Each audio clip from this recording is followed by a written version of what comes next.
బుచ్చిరెడ్డిపాలెంలోని ఓ rice మిల్లుకు తరలిస్తున్న ration బియ్యం వాహనాన్ని పట్టుకున్న పోలీసులు.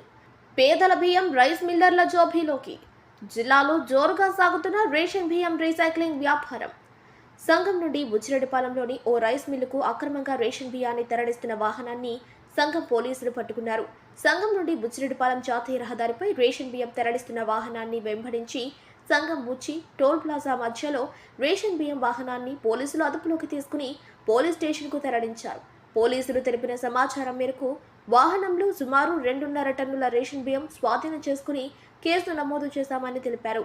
ఈ రేషన్ బియ్యం నాగుల వెరటూరు నుండి బుచ్చిరెడ్డిపాలెం సమీపంలో ఉన్న ఓ రైసు మిల్లుకు తరలిస్తున్నట్లు సమాచారం.